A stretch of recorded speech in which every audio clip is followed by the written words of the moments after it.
Thank you, Michael Skimbody, for the super chat right out the gate. Said, if Joker was gone, who would you like to see as Batman's arch nemesis? For me, it's either Penguin or Scarecrow. You love the Penguin series. Okay. Glad you liked it. Not for me. Um,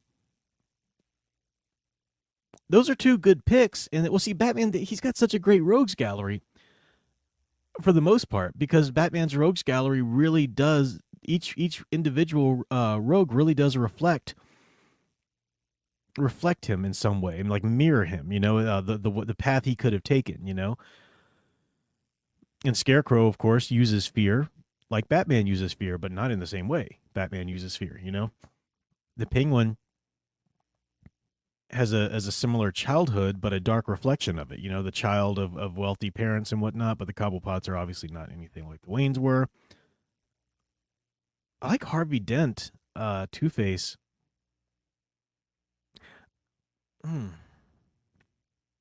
Anarchy's another one. Right now, just without like fully thinking it through, I'm gonna say Two Face, because Two Face, he's somebody who was an ally of Batman's, as Harvey Dent. And both Two Face, both Harvey Dent and Bruce Wayne suffered great scarring trauma, literally in the case of Harvey Dent, obviously, but horrible scarring trauma that just like that's with them for the rest of their lives. And whereas Batman decided he was going to engage in positive activism and decide, okay, I dealt with this horrible thing, I'm going to make sure that nobody else has to, and that's what I'm going to dedicate my life to. Harvey Dent does what so many of us end up falling into this Harvey Dent Two-Face trap. Something bad happened to me. Screw it. Nothing means anything. If this can happen to me, then there's nothing. There's no meaning to anything. It's all random, and there's no meaning to the world. And I mean, that's just like such a it's a horrible thing that he does, but it's also kind of relatable too. Um, yeah, I would probably say Two Face. That's best answer right off the bat to your question. Another super chat from you. Thank you again. You said, also, do you just think Joker is popular so people just consider him Batman's arch nemesis, or is he Batman's arch nemesis? I think the reason the Joker rose to the top, and this is long before even the Batman '89 movie. The Batman '89 movie had a big bearing on that, obviously, because Jack Nicholson as a Joker, what an amazing. I mean, people, today in our post Heath Ledger and, post stupid Joaquin Phoenix, not Joker world, don't realize what an impact Jack Nicholson as the Joker had. I mean, Jack Nicholson is an epic actor, and it was almost kind of on the nose, him playing the Joker, and it was just perfect. I mean, he had a perfect, everybody loved him as the Joker. But even before that, the Joker really rose to the top in the comics, even on the Batman '66 series. And I think it's because visually, it's such a stunning visual. Let's just start there. There's more to it than that, but it's such a stunning visual.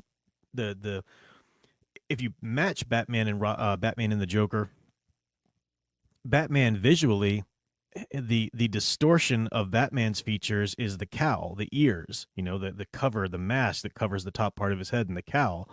But you look at the Joker, and the distortion of the Joker's face is the smile, the bottom side of the face. So it's a perfect representation of the Batman Apollonian and the Joker Dionysian right there.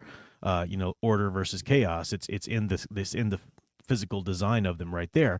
And then in stories that have the Joker really embrace that kind of chaos, anarchy aspect, that just mirrors that all the more. We're going to talk tonight a little bit how Batman, not a lot of people really understand what it means that he's so driven and strong-willed and self-controlled.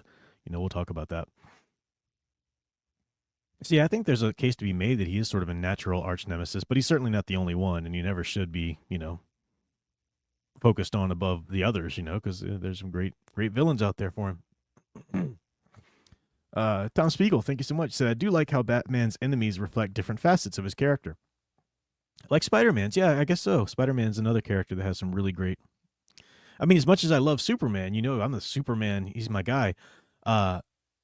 And he's got a great rose gallery himself, but they don't quite match up to the pitch perfect mirror imaging that Batman's do. I don't know why. But you say Mr. Freeze is the dark side of losing loved ones. You're right. You're right. Yeah, exactly. Yeah, we could go through them all, and it's been done too. You know, the psychology of Batman. There are books out, you know, that really go through each and every one and do it quite well. Nathaniel Loseball, thank you for the super chat. Said, what would you say Scarface and the ventriloquist mirror? The failure to integrate the shadow. Oh, absolutely. I mean, that's a great way of putting it. All of the different ventriloquists. That's a mirror that's built into the character anyway, built into the Scarface dummy, no matter who wields him. But failure when you it's a failure to integrate the shadow, because when you ignore the shadow so much, it grows and becomes an outside, you know, part of you. But it also takes on levels beyond your control anymore, right? And to the point where in the ventriloquist in Scarface's case, the little dummy really is like bullying and badgering the ventriloquist. It's all the ventriloquist, but it's his shadow run amok and is bullying him and forcing him around. So yeah, it's 100% the failure to harness your shadow.